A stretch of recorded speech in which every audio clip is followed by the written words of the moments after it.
ಸ್ನೇಹಿತರೆ ನಮಸ್ಕಾರ. ನನ್ನ ಜೊತೆ ಸುರೇಶ್ ಶ್ರೀವತ್ಸ ಸರ್ ಇದ್ದಾರೆ. ಅವರು ತುಮಕೂರು ವಾರ್ತೆಯ ಮಾಲೀಕರು ಮತ್ತು ಈಗ ಪ್ರಧಾನ ಸಂಪಾದಕರಾಗಿ ಕೂಡ ಅವರು 12 ವರ್ಷಗಳಿಂದ ತುಮಕೂರಲ್ಲಿ ಪತ್ರಿಕೆಯನ್ನು ಮುನ್ನಡೆಸ್ತಿದ್ದಾರೆ. ಸೊ ಅವ್ರ ಜೊತೆ ಅವರು ಪತ್ರಿಕೆಗಳ ಎಡೆಗೆ ಯಾವ ರೀತಿ ಆಕರ್ಷಣೆಗೊಳಗಾಗಿ ಈಗ ಒಂದು ಪತ್ರಿಕೆಯನ್ನು ಕೂಡ ಜಿಲ್ಲಾ ಮಟ್ಟದ ಪತ್ರಿಕೆಯನ್ನು ಪ್ರಾದೇಶಿಕ ಪತ್ರಿಕೆಯಾಗಿ ಬೆಳೆಸಿದ್ದಾರೆ.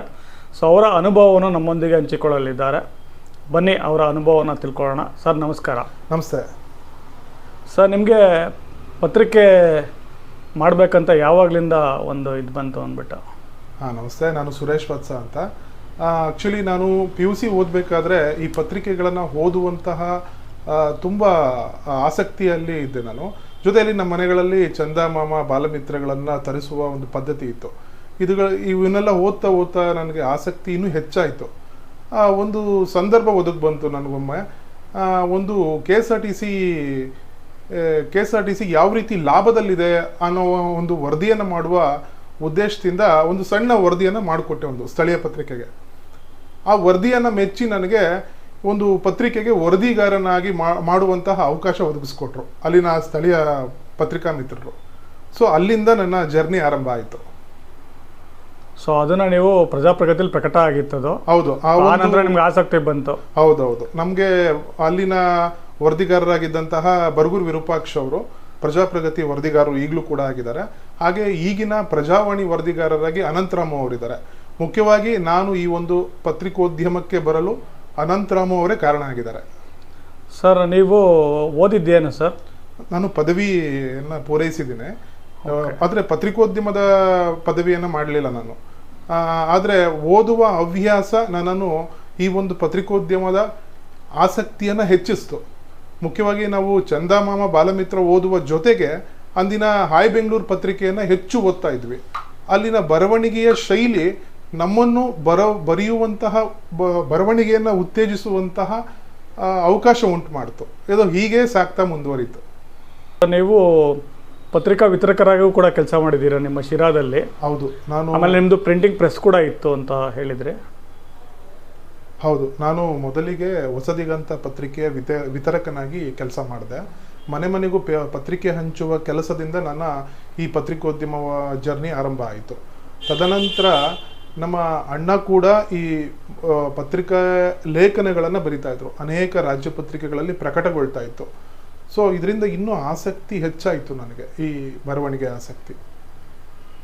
ಸರ್, ಆಮೇಲೆ ನೀವು ತುಮಕೂರು ವಾರ್ತೆ ಕಡೆ ಹೇಗೆ ಬಂದ್ರಿ? ಈ ಪತ್ರಿಕೆಯ ಮಾಲೀಕರು ಹೇಗಾದ್ರಿ ಅಂತ ಅಂದ್ಬಿಟ್ಟು?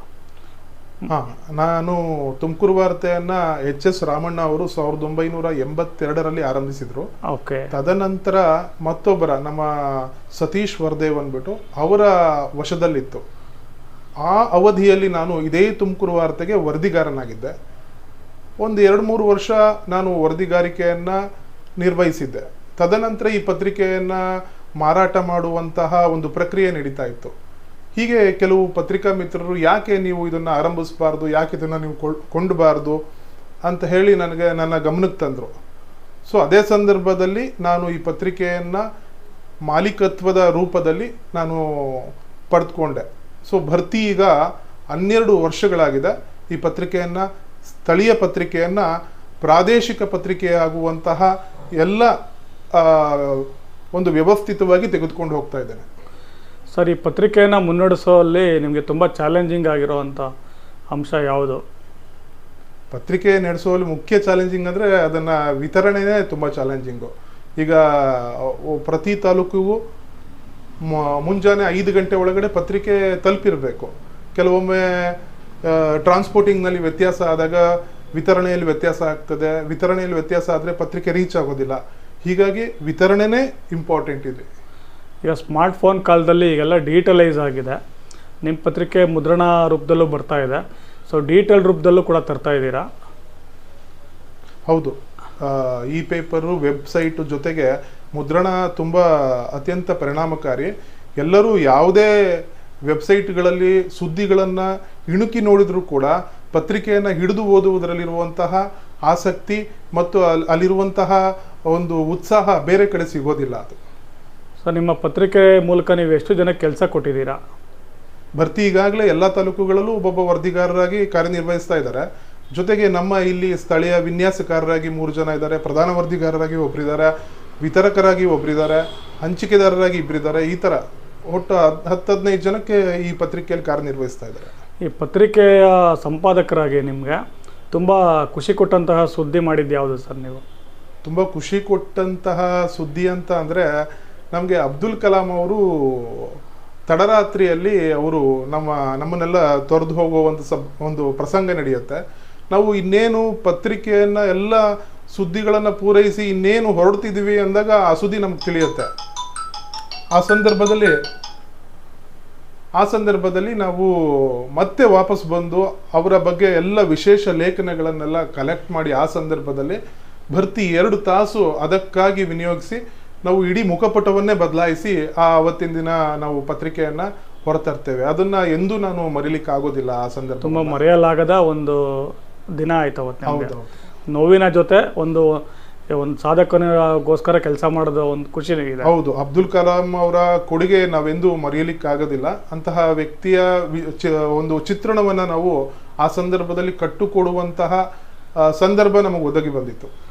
ಸರ್, ನೀವು ಪತ್ರಿಕೆ ಮೂಲಕ ಸಮಾಜಕ್ಕೆ ಯಾವುದಾದ್ರೂ ಒಂದು ಸಂದೇಶನ ಕೊಡ್ತಾನೆ ಇರ್ತೀರಾ.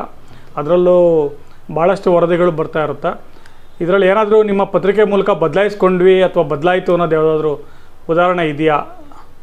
ಪತ್ರಿಕೆ ಬಂದಿರೋ ವರದಿ ಮೂಲಕ, ವರದಿ ಓದಿ ಅದು ಸಾಮಾಜಿಕವಾಗಿ ಸಾಕಷ್ಟು ವರದಿಗಳು ಪ್ರಕಟಗೊಳ್ತಲೇ ಇರ್ತದೆ. ಪ್ರತಿ ತಾಲೂಕಿನಲ್ಲೂ ಆಯಾ ತಾಲೂಕಿನಲ್ಲಾಗಿರ್ಬೋದು, ಜಿಲ್ಲೆಯಲ್ಲಾಗಿರ್ಬೋದು ಅನೇಕ ಸಮಸ್ಯೆಗಳು ಇದ್ದೇ ಇರ್ತದೆ. ಅಲ್ಲಿನ ತಾಲೂಕು ಆಡಳಿತವನ್ನು ಗಮನ ಸೆಳೆಯೋದು, ಜಿಲ್ಲಾಧಿಕಾರಿಗಳ ಗಮನ ಸೆಳೆಯೋದು, ಮಹಾನಗರ ಪಾಲಿಕೆಯನ್ನು ಗಮನ ಸೆಳೆಯುವಂತಹ ಕೆಲಸಗಳನ್ನು ಮಾಡ್ಕೊಂಡು ಬರುವ ಅನಿವಾರ್ಯತೆ ಇದ್ದೇ ಇರುತ್ತೆ ಮಾಧ್ಯಮಗಳಿಗೆ. ಆ ಕೆಲಸವನ್ನು ಸಾಕಷ್ಟು ನಾವು ಮಾಡಿದ್ದೇವೆ. ಹೀಗಾಗಿ ಅದರಲ್ಲಿ ನಮಗೆ ತೃಪ್ತಿ ಕೂಡ ಇದೆ. ಅಂತಹ ವರದಿಗಳು ತುಂಬಾ ಮಾಡಿದ್ದೇವೆ. ಈಗ ಚಿಕ್ಕ ವಯಸ್ಸಲ್ಲೇ ನೀವು ಪತ್ರಿಕೆ ವರದಿ ಅಂತೆಲ್ಲ ಬರವಣಿಗೆಗೆ ತೊಡಿಕೊಂಡ್ರೆ, ಇದು ಸಾಹಿತ್ಯದ ಒಂದು ಮುನ್ನಡಿ ಏನಾದ್ರು ಆಗಿ ಸಾಹಿತ್ಯ ಕ್ಷೇತ್ರದಲ್ಲೂ ಕೂಡ ಏನಾದರೂ ಬರೆದಿದ್ದುಂಟೆ ಸಾಹಿತ್ಯ ಅಂತ ಅಂದ್ಬಿಟ್ಟು? ನಾನು ಕನ್ನಡ ಸಾಹಿತ್ಯ ಪರಿಷತ್ತು ಶಿರಾ ತಾಲೂಕಿಗೆ ಕಾರ್ಯದರ್ಶಿಯಾಗಿದ್ದೆ. ಆ ಸಂದರ್ಭಗಳಲ್ಲಿ ಒಂದು ಸ್ಮರಣ ಸಂಚಿಕೆಯನ್ನು ತರುವಂತಹ ಸಂದರ್ಭ ಒದಗಿ ಬಂದಿತ್ತು. ಆವಾಗ ನಾನು ಸಾಕಷ್ಟು ಅದರಲ್ಲಿ ಸಕ್ರಿಯನಾಗಿ ಕೆಲಸ ಮಾಡಿದ್ದೀನಿ.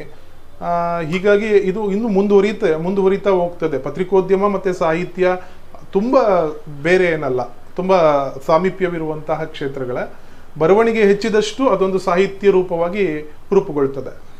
ಮುಂದಿನ ದಿನಗಳಲ್ಲಿ ರಾಜ್ಯ ಮಟ್ಟದ ಪತ್ರಿಕೆ ಮಾಡೋ ಏನಾದರೂ ಇರಾದೆ ಇದೆಯಾ? ಇಲ್ಲ, ರಾಜ್ಯ ಮಟ್ಟ ಪತ್ರಿಕೆಗೆ ಹೋಗುವಂತಹ ಆಸಕ್ತಿ ಏನಿಲ್ಲ ನನಗೆ. ಇದನ್ನು ಇನ್ನಷ್ಟು ಪ್ರಾದೇಶಿಕವಾಗಿ ಪತ್ರಿಕೆಗಳನ್ನು ಪ್ರತಿ ಜಿಲ್ಲೆಗೂ ತಲುಪಿಸುವಂತಹ ಕೆಲಸ ಅದ್ಭುತವಾಗಿ ನಡಿಬೇಕು. ಮತ್ತು ಜಿಲ್ಲೆಯ ಜನರ ಮನಸ್ಸನ್ನು ಗೆಲ್ಲಬೇಕು, ಸಾಮಾಜಿಕವಾಗಿ ದುಡಿಬೇಕು, ಸಮಾಜದ ಅಭಿವೃದ್ಧಿಗಾಗಿ ಶ್ರಮಿಸಬೇಕು ಅನ್ನೋದೇ ನನ್ನ ಧ್ಯೇಯೋದ್ದೇಶ ಆಗಿದೆ. ಅದನ್ನು ಅಚ್ಚುಕಟ್ಟಾಗಿ ಅಂದಿನಿಂದ ಇಂದಿನವರೆಗೂ ಮಾಡ್ಕೊಂಡು ಬಂದಿದ್ದೇನೆ.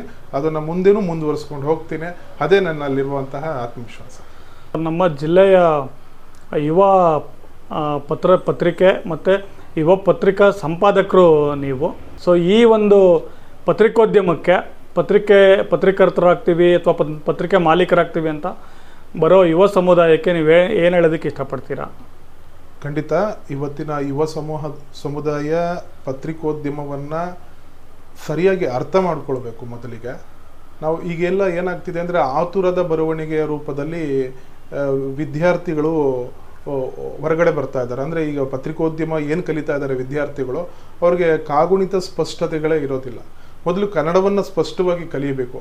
ಎರಡನೇದಾಗಿ ಪ್ರತಿಯೊಂದು ಪತ್ರಿಕೆಗಳನ್ನು ಓದುವಂತಹ ಕೆಲಸ ಮಾಡಬೇಕು. ಅವರು ಪತ್ರಿಕೆಗಳನ್ನು ಓದೋದೇ ಇಲ್ಲ. ಪತ್ರಿಕೋದ್ಯಮ ಕೋರ್ಸ್ನ ಸಂಪೂರ್ಣವಾಗಿ ಮುಗಿಸಿರ್ತಾರೆ, ಆದರೆ ಪತ್ರಿಕೆ ಓದುವಂತಹ ಹವ್ಯಾಸನೇ ಇಟ್ಕೊಂಡಿರೋದಿಲ್ಲ.